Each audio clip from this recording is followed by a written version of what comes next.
he doesn't see it, but he could have if he were paying attention. We saw contradictions in each other's scenes, but we decided to keep them.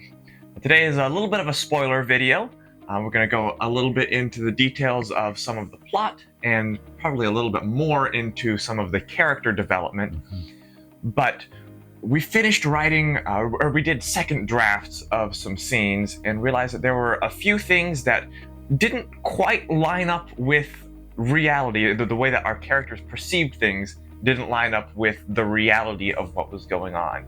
In our reviews of each other's scenes, it started as feedback as, I think this might be a problem.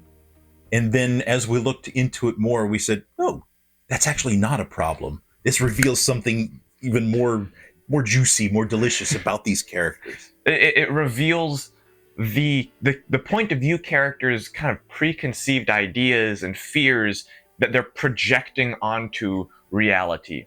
And so in my scene, it's Arnold at school, and he sees Vanessa and who he describes as her group of friends walking down the hallway together. And the contradiction there is that from Vanessa's point of view, Vanessa doesn't have any friends. And she is kind of an outsider who's trying to find a place to belong and somewhere that she can kind of, something that she can be a part of. And you say from Vanessa's perspective. From everybody else's perspective, it looks like she is part of the in crowd. She seems to be one of the popular people, but inside she feels like she doesn't quite measure up. And it shows up in other parts of the scene. But where he's seeing it, he describes it as her posse. But I love the way that you gave just enough other detail. You said that it was her posse, the other group of four kind of collected together on her left. So it's not really her group. She's actually an outsider in the group. And he doesn't see it, but he could have if he were paying attention.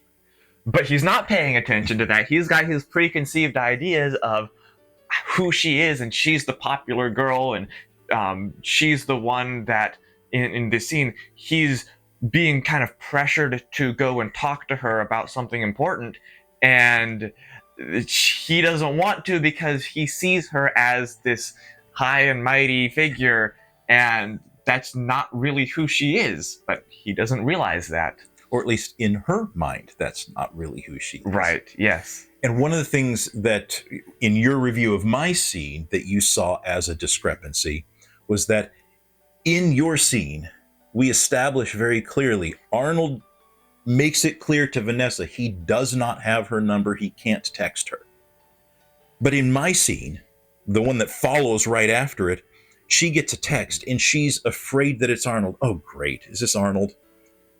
And it can't be Arnold because he doesn't have her text. And it turns out that it's not.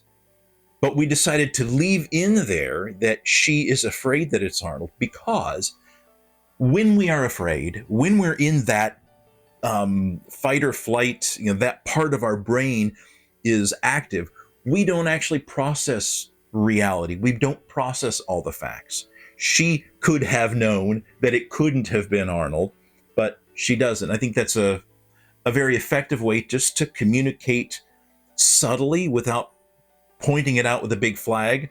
She's being controlled by fear here. Yeah. And so for both of those, sometimes it's emotion, sometimes it's the preconceived ideas that we have, that our characters have, that cause them to believe something that is not true. And so the answer to the question of our title, why are we letting them believe a lie? It's because that happens in real life. People believe things that aren't true because of their fears, because of preconceived ideas that they have that get in their way. Even when all the information is there, Vanessa was told that Arnold didn't have her number. He can see that she's kind of on the outskirts of this group. She's not the one walking in the middle, but we let these things affect the way that we view the world. So our question to you is, what's something important that you have missed that you could have seen if you were paying attention? Let us know in the comments, and we will see you next week.